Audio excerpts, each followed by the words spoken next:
Good morning everybody. आज की class में हम नगरीकरण की जो समस्याएं हैं उनका अध्ययन करेंगे। जैसा कि विदित है, छोटी कस्बाई संस्कृति के समूह या छोटे छोटे नगर जब मेट्रो सिटीज़ के सुख सुविधाओं का आकर्षण देखकर वहां प्रस्थान कर जाते हैं और स्थायी बासिंदे के रूप में निवास करने लगते हैं, तो निश्चित तौर पर वहां पर जनसंख्या का घनत्व बढ़ता है। ऐसी स्थिति में पहले से जो लोग सुविधा का उपभोग कर रहे हैं उनको भी चुनौती का सामना करना पड़ता है और नगरों में अनेक प्रकार की समस्याएं उत्पन्न हो जाती है। आज की इस क्लास में हम इसी प्रकार की समस्याओं का उल्लेख करेंगे। नगरीकरण की समस्याओं के संदर्भ में जब हम चर्चा करते हैं तो सबसे पहले ये प्रश्न उठता है कि नगरीकरण की जो प्रवृत्ति है, इस प्रवृत्ति के अंदर आवास एक महत्वपूर्ण समस्या के रूप में हो सकता है। इसके अतिरिक्त कच्ची बस्तियां, मलिन बस्तियों का निर्माण होने लगता है। जल प्रदूषण, वायु प्रदूषण, ध्वनि प्रदूषण की समस्या उत्पन्न होती है। अतिक्रमण की समस्या आती है। बुनियादी सुख सुविधाओं में कमी आती है। अपराधों में वृद्धि होती है और मानसिक तनाव के साथ साथ व्यावसायिक और अस्वस्थ मनोरंजन सांस्कृतिक रूप से गतिरोध उत्पन्न करते हैं। अब क्रमशः हम पहली समस्या के बारे में देखते हैं कि जब भारतीय समाज में नगरीकरण की प्रक्रिया तेज़ी से बढ़ती है तो उसकी वजह से लोग बड़े बड़े नगरों में जाकर निवास करने लगते हैं। इससे रहने का प्रबंध पूरी तरह नहीं हो पाता, आवास की समस्या बढ़ती है। जनसंख्या का घनत्व प्रति वर्ग किलोमीटर में लगभग 3500 के लगभग हो जाता है, जो कि नगरों में प्राय देखा गया है। इसका अर्थ है कि नगरों में जिस घनत्व के आधार पर विभिन्न सुविधाओं की व्यवस्था की जाती है उसकी तुलना में ये जनसंख्या बहुत अधिक है। बड़ी संख्या में लोग जिनके पास मकान नहीं होते वो आय का एक बहुत बड़ा हिस्सा उसके प्रबंधन में खर्च कर देते हैं। मुंबई, दिल्ली, कोलकाता, चेन्नई, हैदराबाद, अहमदाबाद, कानपुर अनेक ऐसे नगर हैं जिनमें लाखों लोग रात में फुटपाथ पर सोने के लिए विवश हैं, क्योंकि उनके पास उचित आवास का प्रबंधन नहीं हो पाता। सरकार के द्वारा कमज़ोर वर्गों के लिए जो आवास की व्यवस्था के कार्यक्रम बनाए जाते हैं उनका लाभ बहुत कम लोगों को ही मिल पाता है, क्योंकि जो सुविधाओं को प्राप्त करने वाले लोग हैं वो ये समझते हैं कि ये सुविधा उन्हें मिली क्यों, क्योंकि जब तक वो कच्ची बस्ती में या फिर अस्थायी मकान में रह रहा है, सरकार उसको सुविधा संपन्न बनाने के लिए पक्के आवास बनाकर दे रही है। कई बार देखने में आता है कि लोग किसी धनाढ़ वर्ग के व्यक्ति को या तो बेच देते हैं या किराए पर चला देते हैं और खुद चौल कच्ची बस्ती में निवास करते हैं।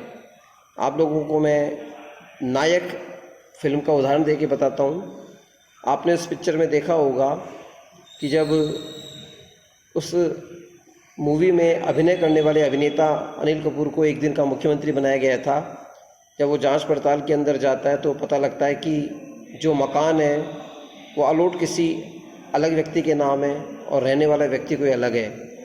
हालांकि वो मूवी की बात थी, लेकिन कहीं न कहीं फिल्में समाज का दर्पण होती हैं। जो विसंगति हमारे समाज में है उसी को इसमें प्रखरता के साथ प्रस्तुत किया गया है। आवास की समस्या के अतिरिक्त दूसरी जो समस्या है वो है मलिन बस्तियों की समस्या, कच्ची बस्तियों की समस्या। इस समस्या का संबंध भी नगरों से है, क्योंकि अधिक भीड़भाड़ होने के कारण मलिन बस्तियां बन जाती हैं, जिसमें अस्थायी रूप से टूटे फूटे मकानों के अतिरिक्त टीन के टुकड़ों, पॉलीथीन और कच्ची दीवारों की सहायता से झुग्गी झोपड़ियाँ बना ली जाती है। ऐसे क्षेत्रों में प्रॉपर सैनिटेशन नहीं होता, शौचालय का अभाव होता है, पानी या बिजली की कोई सुविधा नहीं होती। गरीबी के पतन की संस्कृति इन बस्तियों की विशेषता है। यहाँ मैं स्पष्ट कर दूँ, ऑस्कर लेविस ने यहाँ पर गरीबी की संस्कृति का उल्लेख किया है।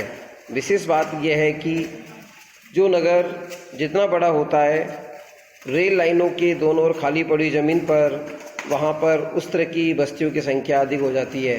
जब कभी हम दिल्ली यात्रा के लिए जाते हैं तो स्टेशन परिसर के आसपास की रेल लाइन पर हम देख सकते हैं कि वहाँ झुग्गी झोपड़ियाँ बनाकर काफ़ी लोग निवास कर रहे हैं।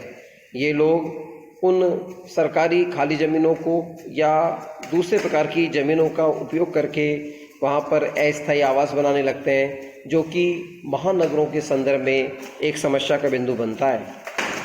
प्रदूषण की समस्या रहती है। तीसरा बिंदु है, जो नगरीकरण में वृद्धि होती है, प्रदूषण की समस्या जनसाधारण के स्वास्थ्य के लिए गंभीर खतरा बन जाती है।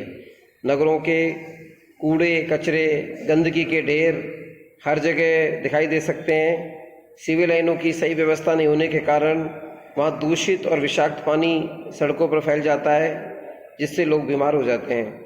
उद्योगों की चिमनियों से, मोटर वाहनों से निकलने वाला धुआं वातावरण में इतना अधिक प्रदूषण फैला देता है कि नगरों की जनसंख्या का एक बहुत बड़ा हिस्सा श्वसन क्रिया अवरुद्ध होने के कारण सांस और फेफड़ों के रोग से ग्रसित हो जाती है। हानिकारक गैसों के कारण आँखों में जलन बढ़ जाती है, टीबी, श्वसन संबंधी रोग बढ़ जाते हैं। प्रदूषण के कारण अत्यधिक नुकसान होता है। इसके साथ ही बड़े बड़े महानगरों में शोर होता है। शोर के कारण ध्वनि प्रदूषण जन्म लेता है। हमारे शरीर की कानों की क्षमता को, जो सुनने की क्षमता होती है, उसे डेसिबल के आधार पर व्यक्त किया गया है। एक निश्चित सीमा तक ही हमारे कान किसी शोर को, किसी ध्वनि को सुन सकते हैं, लेकिन ऐसी स्थिति के अंदर जब अधिक शोरगुल होता है तो ये ध्वनि प्रदूषण एक समस्या को ग्रस्त कर देता है। व्यक्ति चिड़चिड़ा हो जाता है, उसके मानसिक स्वास्थ्य में कमी आने लगती है। सरकार तथा सर्वोच्च न्यायालय इस चीज़ का ध्यान देते हैं। कुछ दशा तक सुधार का प्रयास भी किया जाता है, लेकिन सार्वजनिक भ्रष्टाचार के कारण इन संस्थाओं को सफलता प्राप्त नहीं हुई है। अगली समस्या नगरों के संदर्भ में हम देखें तो अतिक्रमण की समस्या है। नगरीय विकास के साथ ये जरूरी है कि नगरीय क्षेत्र का एक बहुत बड़ा हिस्सा खुले स्थान, पार्क, बगीचों और खेल के मैदान के रूप में छोड़ा जाए। इसके विपरीत स्थिति यह है कि आवासीय क्षेत्रों में बड़े बड़े नर्सिंग होम खुल जाते हैं। व्यापारिक प्रतिष्ठान खुल जाने के कारण जनजीवन असुरक्षित बनने लगता है। नगरों में हम देखते हैं कि मुख्य सड़कों पर दुकानदार अपना सामान बाहर रखते हैं, अतिक्रमण करते हैं, जिससे आवागमन के सारे प्रतिमान परिवर्तित हो जाते हैं। लोगों को अनेक समस्याओं का सामना करना पड़ता है और पार्कों के अंदर, खुले स्थानों पर, ठेलों पर सामान बेचने वाले लोग इस स्थिति से बिगड़बाड़ कर देते हैं कि आदमी का चलना भी दूभर हो जाता है। पार्कों और खुले स्थानों पर विज्ञापनों, पटों के कारण दुर्घटना की आशंका बढ़ जाती है, क्योंकि बड़े बड़े साइन बोर्ड लग जाते हैं। कई प्रकार की विज्ञापन की शैलियों के माध्यम से वहाँ इस तरह का माहौल तैयार हो जाता है कि पशु पक्षियों को प्रॉब्लम होती है। रेलवे लाइन के दोनों ओर अतिक्रमण होने से कारण वातावरण दुर्गंधपूर्ण हो जाता है, क्योंकि प्रॉपर वहाँ पर पानी की निकासी नहीं होती और खाली ज़मीन में ही लोग अपना घर का गंदा पानी निकालते हैं। सीवरेज टू जगह जगह से टूट जाती है। अतिक्रमण के कारण वो लोग अपना हित देखते हैं और जन कल्याण की हित को इग्नोर कर जाते हैं। अस्पताल, बड़े बड़े सरकारी भवन, चार दीवारी को आगे बढ़ाने के लिए अवैध बाज़ारों को रोकने की घटना को रोक नहीं पाते। ये कठिन समस्या है और इससे नियोजन की जो असफलता होती है, जो नगरीकरण की वृद्धि का एक बहुत बड़ा समस्याजनक बिंदु माना जा सकता है। पांचवें बिंदु के रूप में नगरों में बुनियादी सुविधाओं की कमी मानी जाती है।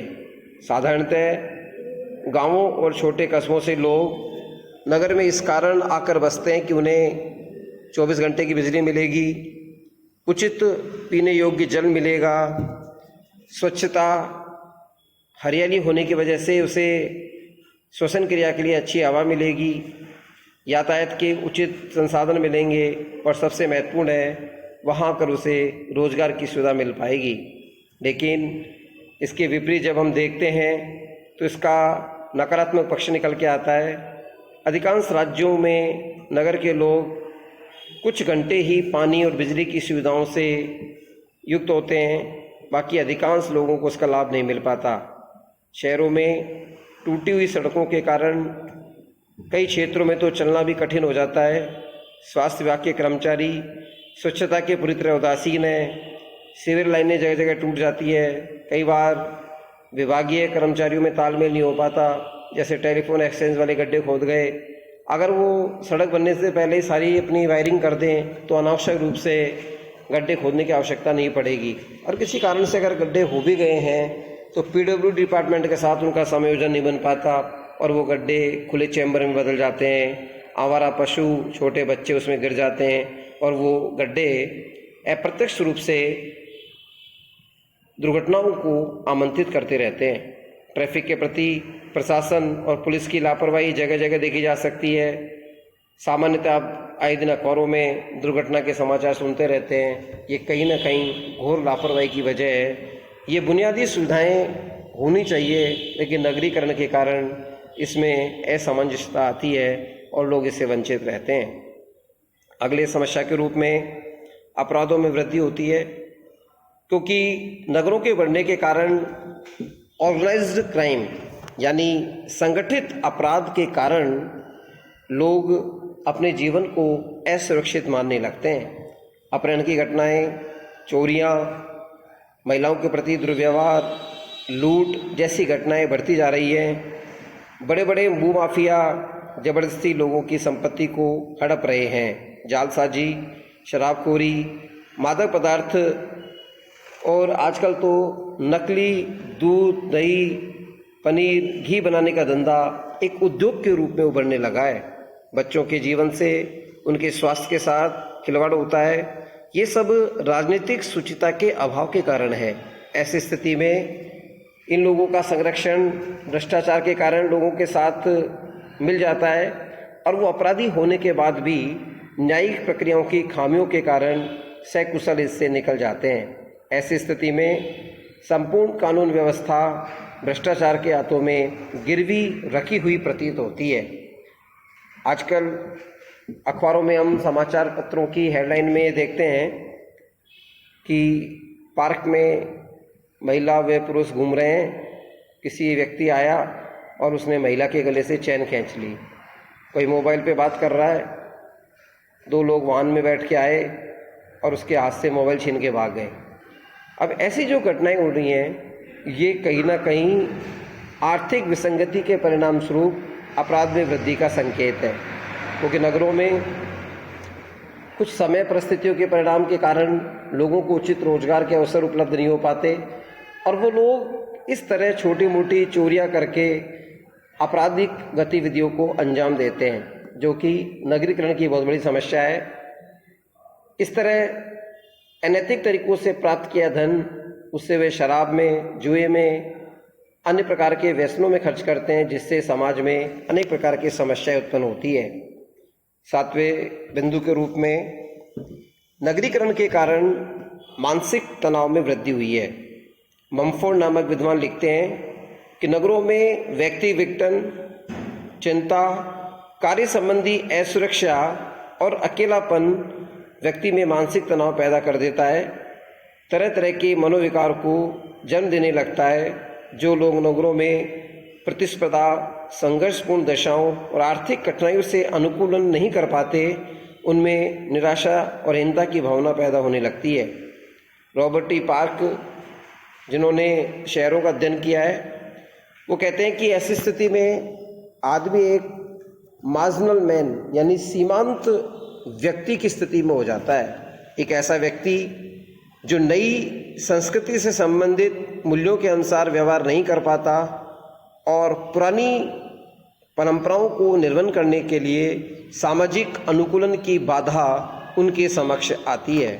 ऐसी स्थिति में व्यक्ति मानसिक रूप से डिप्रेस रहता है, तनाव की स्थिति में होता है और तनाव की स्थिति में वो समाज स्वीकृत व्यवहारों के स्थान पर समाज विरोधी व्यवहार भी करने लगता है। आठवें बिंदु के रूप में व्यावसायिक और अस्वस्थ मनोरंजन नई प्रकार की सांस्कृतिक विकृति को पैदा करता है।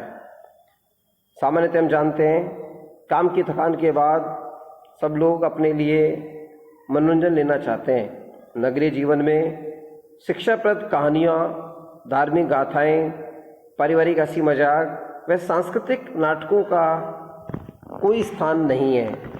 सामान्यतः हम देखते हैं ग्रामीण संस्कृति के संयुक्त परिवारों में इतने सदस्य हैं, इतने आयोजन होते रहते हैं कि कभी किसी का जन्मदिन मन रहा है, कभी कोई अतिथि आ रहा है और वो कोई ना कोई कार्यक्रम संचालित होता रहता है और इस बहाने अप्रत्यक्ष रूप से मनोरंजन होता है। लेकिन नगरीकरण के अंदर हम देखें तो छोटे बच्चे मोबाइल पर केंद्रित रह गए हैं, महिलाएं डेली सोप धारावाहिकों पर केंद्रित हो गई है और टीवी, सिनेमा, क्लब, व्यवसायिक संगठनों के द्वारा जो मनोरंजन के संसाधन उपलब्ध होते हैं उसमें सांस्कृतिक प्रदूषण और एक भोंडापन की संस्कृति उभरी है, जिससे हम सांस्कृतिक मूल्यों से दूर होते जा रहे हैं। ऐसे मनोरंजन में दृश्यांकन इस तरह किया जाता है कि कामोत्तेजक काल्पनिक दृश्यों के द्वारा व्यक्ति की भावनाओं के साथ खिलवाड़ हो रहा है, आपराधिक व्यवहार बढ़ रहे हैं और एक ऐसे रोमांच का वातावरण तैयार किया जाता है जो मनोरंजन कम और आपराधिक गतिविधियों का खुला निमंत्रण लगता है। इस तरह के मनोरंजन का वास्तविक जीवन के साथ कोई संबंध नहीं होता। ऐसी स्थिति में बहुत से लोग इन सीरियल्स के अंदर बच्चों में आरंभिक जीवन से जो अलगाव है, पारिवारिक विशेषता है, आपराधिक व्यवहार से संबंधित जो भावनाएं हैं, इनके उत्पन्न होने के कारण ये व्यक्तिगत विघटन और पारिवारिक विघटन का कारण बन जाती हैं। भारत के अंदर नगरीकरण से पैदा होने वाली समस्याओं का समाधान करने के लिए समय समय पर सरकार के द्वारा नगर नियोजन की बहुत सी योजनाएं लागू की जाती हैं, लेकिन इसके बाद भी नगरों की समस्याओं में कोई उल्लेखनीय सुधार नहीं हो सका है। इसका सीधा कारण है आज अधिकांश नगर नागरिक सुविधाओं के अभाव से घिरे हुए हैं। बेरोजगारी, निर्धनता ने एक असमानता की खाई को उत्पन्न कर दिया है। इसका तात्पर्य है कि एक संगठित और प्रभावकारी नीति के द्वारा नगरीय विकास को नई दिशा नहीं मिल पाई है। अगर इसको एक बिंदु के रूप में हम देखें तो नगरीकरण के कारण जहां आवास, तनाव, अस्वस्थ मनोरंजन की समस्याएं थी, वहीं दूसरे पक्ष पे यदि हम देखते हैं तो इन संचालित योजनाओं का कोई सही प्रकार से नियोजन नहीं हो रहा है। प्लानिंग वे में कोई काम होता है तो उसके सकारात्मक परिणाम देखने को मिल सकते हैं, लेकिन कई बार परिस्थितियाँ इस प्रकार की बनती है कि सरकार के द्वारा कोई योजना संचालित भी हो रही है तो उसका उचित प्रकार से क्रियान्वयन नहीं हो पाता है। ये भी नगरों की एक समस्या है। आधुनिक परिदृश्य में यदि हम अध्ययन करें तो बेसिक सुविधाओं के नाम पर हम लोगों को आज की पैरामेडिक पोजीशन में देखा जाए तो स्वास्थ्य के प्रति बड़ी समस्या आ रही है। ध्वनि प्रदूषण, वायु प्रदूषण, जल प्रदूषण, अब गए जमाने की गुजरी बातें होती जा रही है। अब एक नई प्रकार का वायरस अटैक जो नगरीकरण की समस्या का केंद्र है, क्योंकि नगरों में होती है भीड़भाड़ और उस भीड़भाड़ के अंदर अपनी आर्थिक क्रियाओं का संचालन करने के लिए हर कोई व्यक्ति अर्थोपार्जन की प्रक्रिया में लगा हुआ है। लेकिन अभी वायरस अटैक की जैसी घटनाएं अंतर्राष्ट्रीय स्तर से हो रही है और जो अविकसित राष्ट्र हैं या विकासशील राष्ट्र हैं उनकी बहुत बड़ी इकोनॉमी उन पैरामेडिक हमलों से बचने में खर्च हो रही है। आज हमारा जो पैसा जन कल्याण के लिए, जन सुविधाओं के लिए, उच्च शिक्षा के लिए खर्च होना चाहिए था, उन मदों में कटौती की जा रही है और स्वास्थ्य एक ऐसी चुनौती बन गया है जिसमें सबको जीवित रहने के अधिकार की, मौलिक अधिकार की पालना में बहुत सा धन उसमें खर्च हो रहा है।